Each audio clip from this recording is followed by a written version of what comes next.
안녕하세요. 하루에 15분을 투자하여 남들보다 15년을 앞서 나갈 수 있도록 도와드리는 채널 시부시부입니다. 매수 매도에 대한 추천 아니고 쏟아지는 정보와 수많은 종목들을 한 번에 정리해드리는 시부시부 선정 테마 탑 10을 뽑아보았습니다. 2022년 4월 4일 영상 시작하겠습니다. 먼저 쌍용차 테마입니다. 에디슨 EV가 쌍용차 인수를 포기하면서 다양한 기업들이 쌍용차 인수에 뛰어들어 시장을 주도하며 급등을 반복하고 있습니다. 시장에서 처음엔 SN그룹의 쌍용차 인수를 유력히 했다가 최근 쌍방울그룹 등도 인수에 뛰어든다는 소식에 관련주들에도 또한 돈이 몰리고 있습니다. 당분간은 쌍용차 인수 관련해서 여러 뉴스가 나올 것이므로 이 테마에 돈이 더 몰릴 가능성이 높아 보입니다. 다만 유의해야 할 점은 대부분 쌍용차 그룹 인수에 참여하는 기업들의 재무 상태가 안 좋은 만큼 비중 조절은 잘 하셔야 할 것 같습니다. 다음으로는 히토류 테마입니다. 최근 미국의 러시아에 대한 제재가 효과가 있는지에 대한 의문이 들고 있습니다. 석유와 천연가스에 대한 제재가 실효성을 발휘하지 못하며 거래가 지속되고 있다는 점인데요. 이로 인해 최근 루블화 가치가 안정화되는 등의 현상까지 나타나고 있습니다. 만약 이런 상황이 지속된다면 러시아가 전쟁을 휴전하지 않는 상황까지도 올 가능성이 있기에 미국이 러시아에 대한 추가 제재를 검토한다는 소식이 알려졌습니다.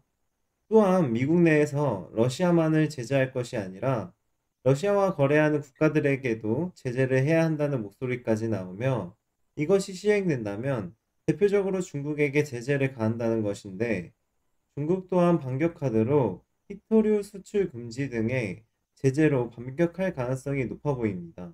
이때 히토류 테마 또한 큰 움직임을 줄 수 있을 것 같습니다. 다음으로는 원자력 테마입니다.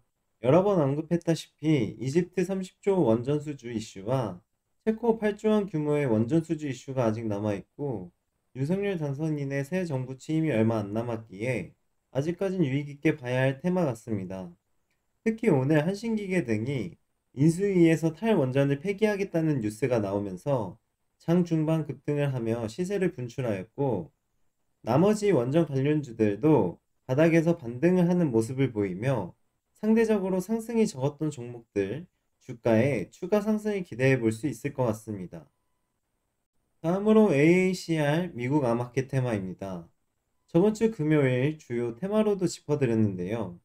이번 아마케가 코로나 발생 이후 2년 만에 처음으로 비대면 행사이니만큼 전 임상 결과와 후보 물질 발표 등에 관한 뉴스들이 많이 나올 가능성이 높고 여기서 좋은 결과를 발표했던 기업들은 임상 실험 도입 또는 기술 이전 등의 호재들이 나올 수 있습니다.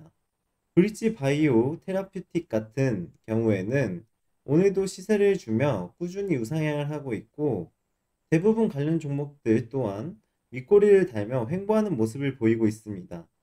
다만 일정이 끝나고도 아무런 뉴스가 없다면 당분간은 단기 재료 소멸로 이어질 수 있기 때문에 모멘텀 투자로 접근하는 것이 좋을 것 같습니다. 다음으로는 CBDC 테마입니다.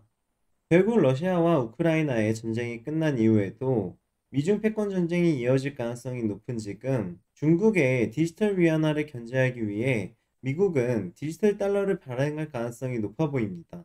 현재 이 241선 위에서 지지가 지속되고 있으며 이 지지선을 잘 체크하며 매매하시면 좋을 것으로 판단됩니다. 다음으로는 메타버스 테마입니다. 여러 번 이야기했듯이 삼성이 미래 먹거리로 메타버스를 선점했다는 소식으로 바닥권에서 강하게 반등한 후에 관련주들이 옆으로 횡보하는 모습을 보이고 있는데요. 메타버스에 관련하여 올해 하반기에 삼성과 애플의 AR 글래스 관련 출시 여부, 블리자드의 메타버스 투자 소식 등이 나올 가능성이 높기 때문에 유의 깊게 봐야 할 것 같습니다. 일정 박스권 안에서의 이런 분할 매수가 좋아 보입니다. 지난 1일 국토교통부가 국가철도공단 수도권 본부에서 건설업계와의 소통 간담회를 개최한 가운데 해당 회의에서 올해 15조 원대의 대규모 철도 사업 발주가 계획되었다는 소식이 알려졌습니다. 대규모 수주이며 또한 추가적인 뉴스가 나올 가능성이 높은 만큼 철도 테마 관련주들을 유의 깊게 봐야 할 것 같습니다. 또한 철도 테마는 우크라이나가 세계 11위 철도 인프라 보유국인 만큼 전쟁이 끝난다면 전후복구를 통해 파괴된 철도와 유지 보수를 관련해서 추가적인 수주에 대한 기대를 할 수 있으므로 전쟁이 끝나는 시점 또한 호재로 작용할 수가 있습니다. 다음으로는 반도체 테마입니다. 최근 인수위에서 반도체 시설 투자 세액 공제 비율을 끌어올리는 방안을 추진한다는 보도가 나왔습니다. 확정이 된 사안은 아니지만 초기 정부의 정책이니만큼 진행될 가능성이 높아 보이고 이는 관련 기업들에게 호재로 작용할 것입니다. 전기차, 메타버스, 자율주행 등 미래 주요 기술들의 본격적인 투자가 이어지는 만큼 결국 반도체 또한 추가적인 수요로 이어질 수 있을 장기적인 관점에서 반도체 관련주들 또한 주의 깊게 봐야 할 것 같습니다. 다만 미중 전쟁이 심화되고 히토류 제재와 같은 원자재 제재가 들어온다면 반도체 수급난으로 인해 어려움을 겪을 수 있으니 이런 것들은 체크하셔야 할 것 같습니다. 다음으로는 카메라 모듈 테마입니다. 현재 자율주행, 메타버스, 로봇 등 최근 좋은 주가 상승 흐름을 보여줬던 테마들에서 가장 먼저 갖춰야 할 핵심 소재인 카메라 모듈 관련주들은 본격적인 상승이 나왔다고 보기는 어렵습니다. 또한 애플과 삼성 등이 본격적으로 로봇, AR 글래스 개발에 나선다면 단순 스마트폰 카메라 모듈로 평가받던 관련주들이 재평가받는 시기가 오게 될 것 같습니다. 다만 이 테마는 단기적인 관점보다는 장기적인 관점으로 접근하는 것이 좋아 보입니다. 관련주들의 흐름 또한 바닥에서 반등 이후 옆으로 횡보하는 모습을 보이며 재평가를 받는 시점에서 본격적인 상승을 기대할 수 있을 것 같습니다. 다음으로는 수소 테마입니다. 한미 수소 합작 법인을 만든다는 뉴스, 경기도에서 전기차, 수소차 보조금을 지원한다는 뉴스, 롯데케미칼에서도 수소 배터리 소재에 10조 원을 투자하겠다는 뉴스 또한 나왔습니다. 또한 유럽 국가들이 결국 러시아에 대한 의존도를 줄여 나가야 된다고 생각을 가지며 소형 원전과 재생에너지에 대한 투자를 늘려나가고 있습니다.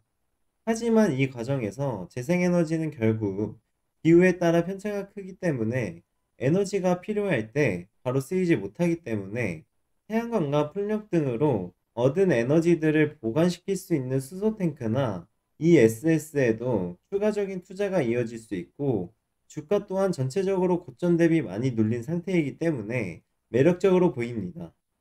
저희가 준비한 내용은 여기까지이고 내용이 도움이 되셨다면 구독과 좋아요 부탁드리고 댓글 남겨주시면 최대한 빨리 답변해 드리겠습니다. 감사합니다.